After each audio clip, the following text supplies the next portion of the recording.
కన్యాదానం చేసి ఒక అమ్మాయిని మీ జీవితంలోకి ఆహ్వానిస్తూ తలంబ్రాలతోటి సఖ్యత పెంచుకుని బిందెల్లో ఉంగరాల్ని ఒకరి మీదొకరు ప్రేమని పెంచుకుంటూ పోటీగా తీసి అప్పగింతలతో కన్నీళ్లతో వదిలేసే విశిష్టమైన వివాహ మహోత్సవాన్ని ఒక కాగితం మీద రాసుకున్న 4 అక్షరాలతో వదిలేస్తారా?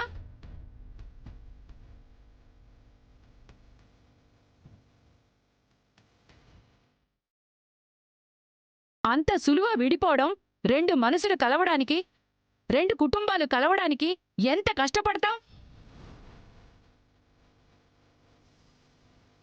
అలాంటిది ఇంత తేలిగ్గా ఎలా విడిపోవచ్చనుకున్నారు?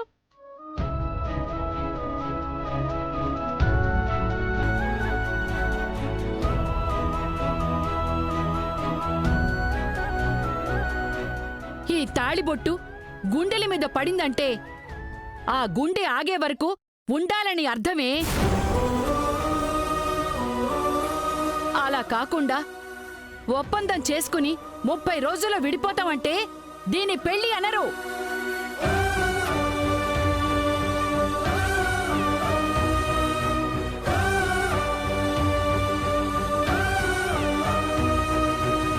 నీకన్నీ తెలుసు కదే. పెళ్లి విలువ, తాళి విలువ బాగా తెలిసిన నువ్వు ఈ పని ఎలా చేసావే?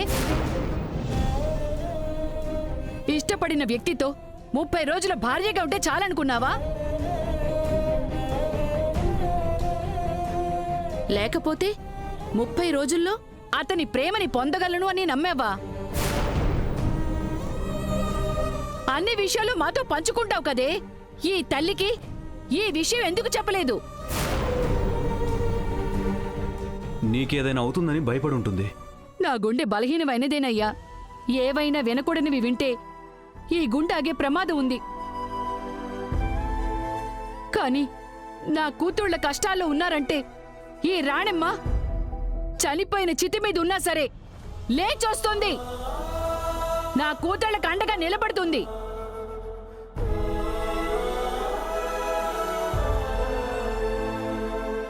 అమ్మా, నువ్వింకేం చెప్పక్కర్లేదు. నేను చెప్పేది మాత్రమే విను. నువ్వు నీ భర్త ఏం మాట్లాడుకుని పెళ్లి చేసుకున్నారో మాకు తెలీదు. ఏం ఒప్పందం చేసుకున్నారో మాకు అనవసరం.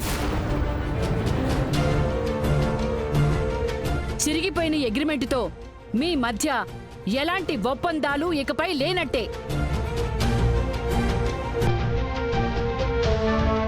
నీకు నీ భర్త అంటే ఈ రాధాబాబే.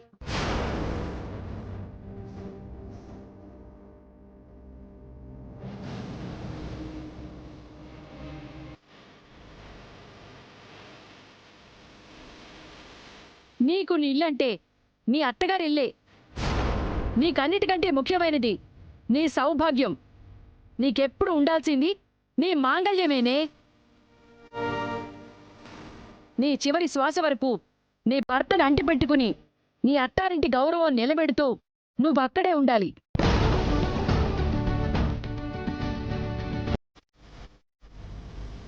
నీకు మాకు ఈ ఇంటికి ఇంకా ఎలాంటి సంబంధం ఉండదు అని మీరు నిర్ణయిస్తే సరిపోతుందా? ఇదే నీ నిర్ణయం ప్రకారం అయితే విడిపోవడం కుదరదురా. నాకీ పెళ్ళిళ్ళంటేనే ఇష్టం ఉండదు. నా జీవితంలో ఏ ఆడదానికి చోటివ్వను. ఈ విషయం తనకి ముందే చెప్పాను. తను అన్నింటికీ ఒప్పుకుంటేనే తాళి కట్టాను.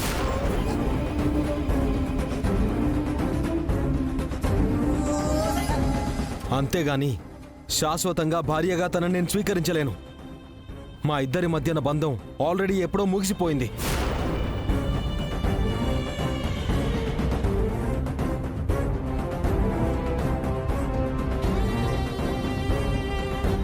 ఏంటయ్యా ముగిసిపోయేది?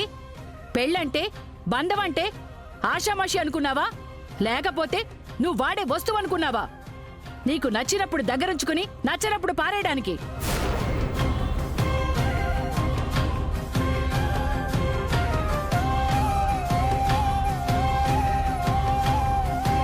పెళ్ళంటే పరమ పవిత్రమైన కార్యం.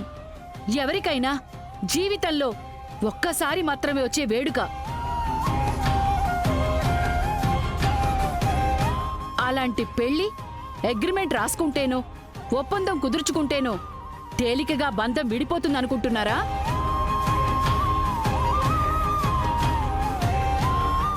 ఆగవమ్మా.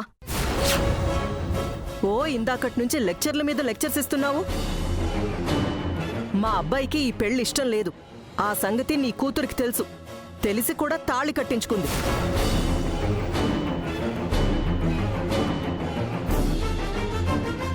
ఇప్పుడు నువ్వేమో ఆ అగ్రిమెంట్ చెల్లదనో అగ్రిమెంట్ ని చించేస్తేనో నీ మాట చెల్లుబాటవుతుందా?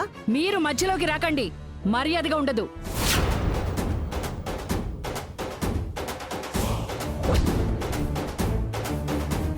నువ్వు నీ కూతురి కోసం నిలబడితే నేను నా వాళ్ల కోసం ఖచ్చితంగా నిలబడతాను.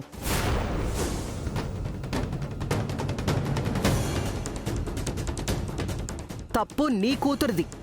మా రాధ క్లియర్గానే ఉన్నాడు. ఇందాకటి నుంచి తాళి మంగళసూత్రం అని ఓకదంపుడు ఉపన్యాసం చెప్తుంది నువ్వు.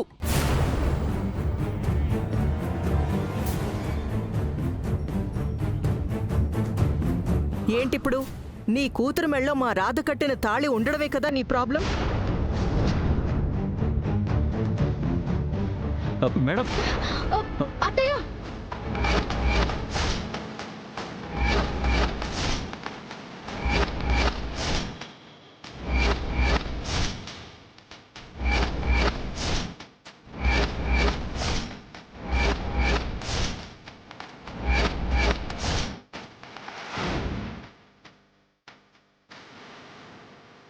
ఈ తాళి ఉంటేనే కదా సమస్య అంతా. ఈ తాళిని తెంపేస్తే ఇంకే సమస్య ఉండదు. అత్తయ్య, అత్తయ్య, అత్తయ్య, వద్దత్తయ్య, అత్తయ్య, అత్తయ్య, తారా, వదిలి, తారా. అత్తయ్య, తారా, అత్తయ్య, వదిలి, వదిలేయండి, వదులు తారా. అత్తయ్య, ప్లీజ్ అత్తయ్య. తారా. అత్తయ్య, అత్తయ్య గారు వదిలేయండి. మమ్మీ వద్దు మమ్మీ, మమ్మీ వదిలే మమ్మీ. మమ్మ ఏంటి నువ్వు వదిలేమమ్మా. తారా, ఏం చేస్తున్నావు నీకు అర్థమవుతుందా?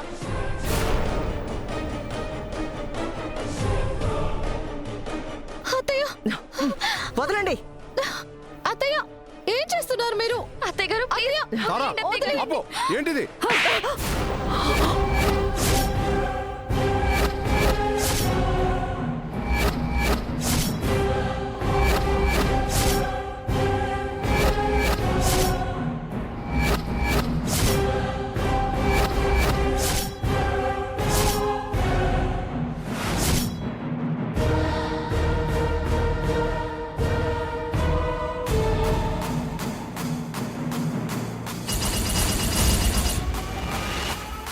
నన్నే కొడతావా?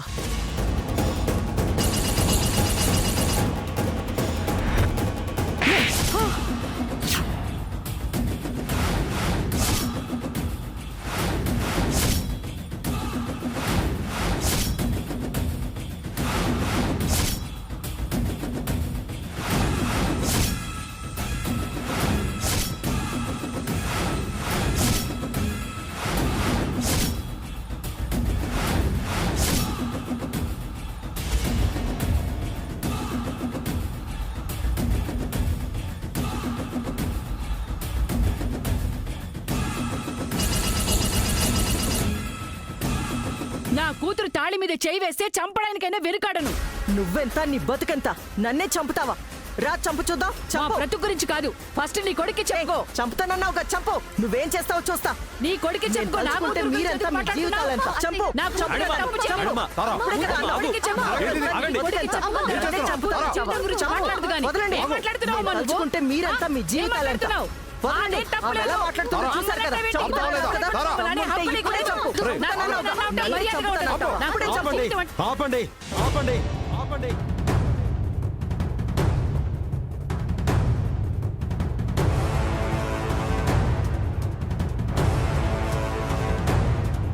నా కోసం మీరెవరూ గొడవ పన్నక్కర్లేదు. నా జీవితంలో మీ కూతురికి చోటు లేదు.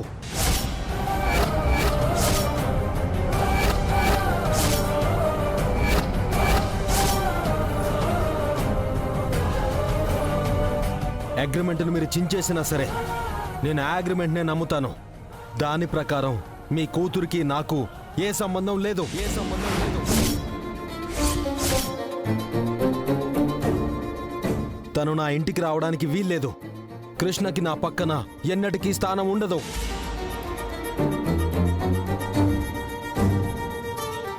అల్లుడు గారు, అల్లుడు గారు, అంత మాట అనకండి. నా కూతురికి అన్యాయం చేయొద్దు అల్లుడు గారు. కావాలంటే మీ కాళ్ళు పట్టుకుంటాను. నా వెంట పడకండి. నా నిర్ణయం మారదు. అది కాదు అల్లుడు గారు. నేను ఎవరి మాట వినను. మీరు నన్ను ఏమీ అడగొద్దు. ఏమైనా అడగాలి అంటే మీ కూతురుని అడగండి. అల్లుడు గారు, అల్లుడు గారు, అల్లుడు గారు, అల్లుడు గారు, అల్లుడు గారు, రాధా అల్లుడు.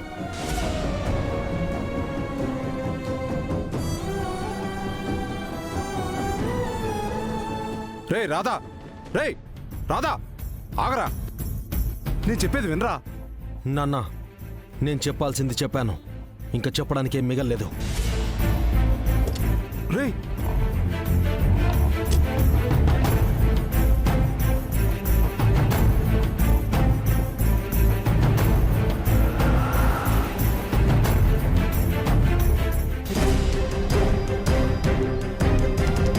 ఇంకా ఏంటి చూస్తున్నారు? పదండి వెళ్దాం.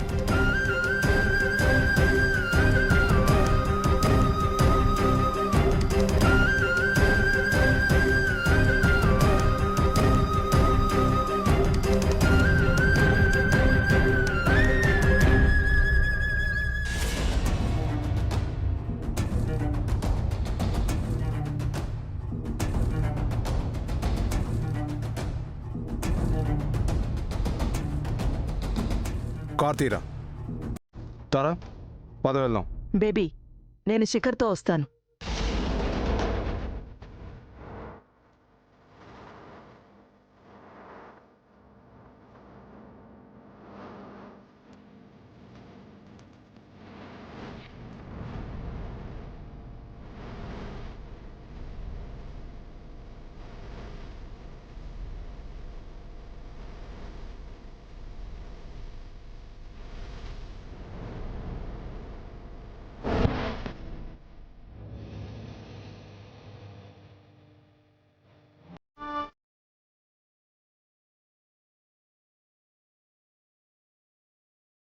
అమ్మా, అక్క, అమ్మని లోపలికి తీసుకెళ్ళండి. నేను ఇప్పుడే వస్తాను.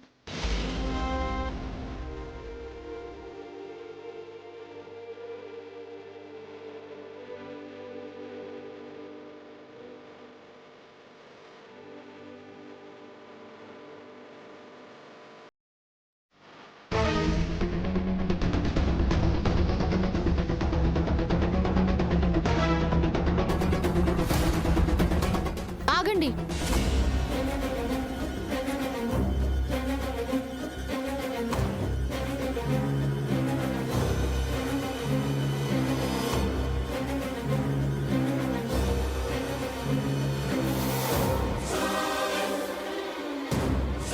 నువ్వు ఆపాల్సింది రాధని. ఏవైనా అడగాలంటే అడుక్కోవాల్సింది కూడా రాధనే. నాతో నీకు పనేంటి? అగ్రిమెంట్ విషయం బయట పెట్టకపోతే అందరిలో నా పరువు తీసి నా భర్త నుంచి నన్ను దూరం చేయాలి అనుకున్నావు. అంతే కదా అత్తయ్య? అంతేకాదు, నిన్ను నా ఇంటి నుంచి శాశ్వతంగా దూరం చేద్దామని కూడా అనుకున్నాను. అగ్రిమెంట్ విషయం అందరిలో బయట పెట్టినందుకు చాలా థ్యాంక్స్ అత్తయ్య.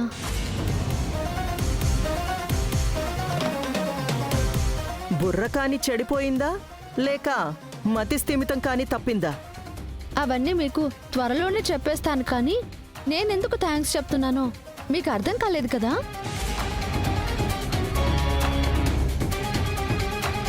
ఈరోజు అగ్రిమెంట్ విషయం మా అమ్మకి ఎలా చెప్పాలి, చెబితే తనకి ఏమవుతుందోనన్న భయంతో ఆగిపోయాను. ఈరోజు మీ వల్ల అగ్రిమెంట్ విషయం మా అమ్మకి తెలిసింది. మా అమ్మకి ఏమీ కాలేదు.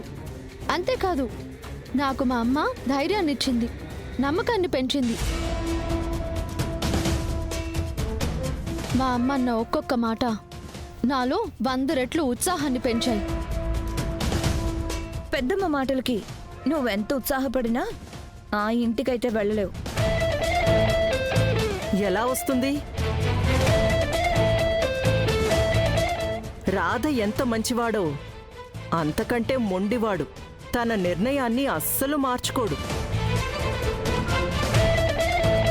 నిన్నైతే ఎప్పటికీ ఆ ఇంట్లో కూడా రానివ్వడు. నువ్వు ఇక్కడే శాశ్వతంగా ఉంటూ మీ అమ్మ ముందు కూర్చొని ఆ శుభన్ స్టోర్స్లో పూజా సామాగ్రి అవి అమ్ముకో పో. పద శిఖర. అత్తయ్య గారు, ముందే చెప్పానుగా జస్ట్ కొంచెం విశ్రాంతి తీసుకుంటున్నాను అని. అది ఈ రోజుతో పూర్తయింది. 24 గంటలు తిరిగేలోపు నేను మన ఇంటికి వస్తాను. నా భర్తని మార్చుకుంటాను. నా భర్తతో పాటు మిమ్మల్ని కూడా మార్చేస్తానులేండి.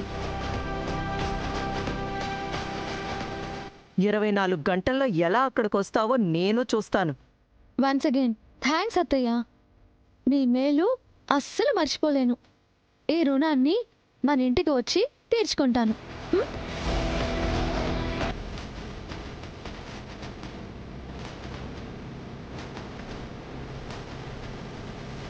పద.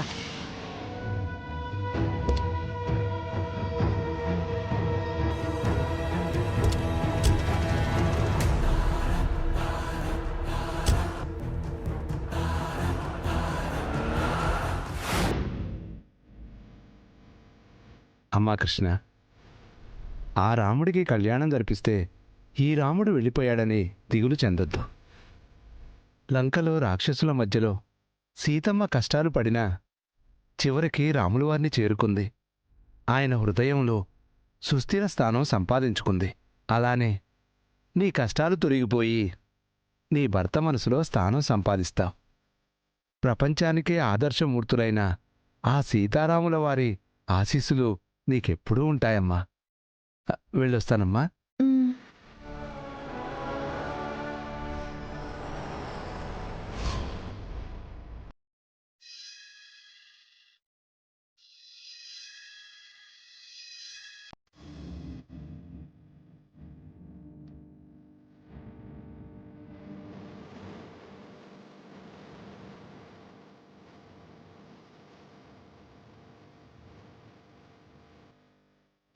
నాకు ఈ పెళ్ళిళ్ళంటేనే ఇష్టం ఉండదు. నా జీవితంలో ఏ ఆడదానికి చోటివ్వను. అంతేగాని శాశ్వతంగా భార్యగా తనని నేను స్వీకరించలేను. మా ఇద్దరి మధ్యన బంధం ఆల్రెడీ ఎప్పుడో ముగిసిపోయింది. ఇప్పుడు నువ్వేమో ఆ అగ్రిమెంట్ చెల్లదనో అగ్రిమెంట్ని చించేస్తేనో నీ మాట చెల్లుబాటు అవుతుందా? అగ్రిమెంట్ను మీరు చించేసినా సరే నేను ఆ అగ్రిమెంట్నే నమ్ముతాను. దాని ప్రకారం మీ కూతురికి నాకు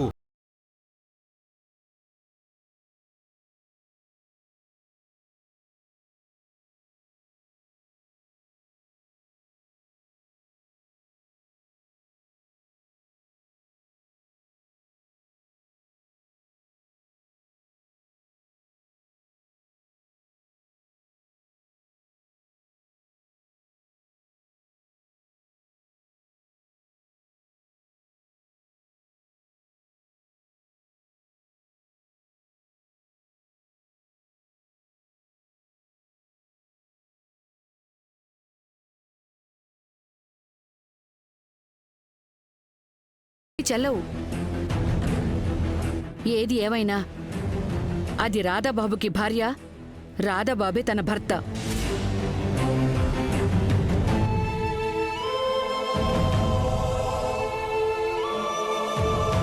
అమ్మా, నాన్న, పదండి. ఎక్కడికమ్మా? ఎక్కడికేంటి నాన్న? నా మెట్టినింటికి.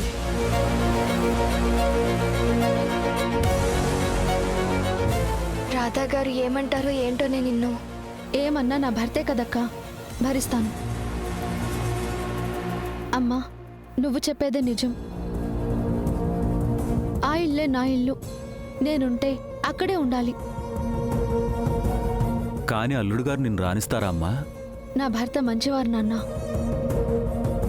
ఆయనలో ఉన్న ఒకే ఒక్క లోపం, పెళ్ళంటే ఆయనకి ఇష్టం లేదు. భార్యాభర్తల బంధాన్ని ఆయన నమ్మరు. మీ ఇద్దరి మధ్య ఉండాల్సిన బంధం భార్యాభర్తల బంధమే కదా అక్క. ఆయనని నేను మార్చుకుంటాను. చాలా మంచి మాట చెప్పావు కృష్ణ. ఏవయ్యా, ఇంకా చూస్తావేంటి? పద వెళ్దాం. శివ, నువ్వు జాగ్రత్త.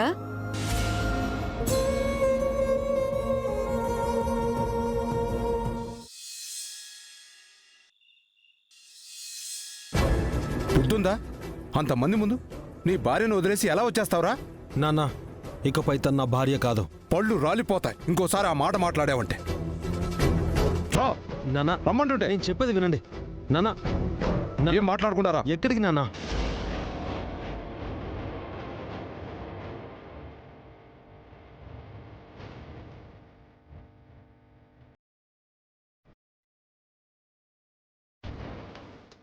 ఆగండి ఆగండి.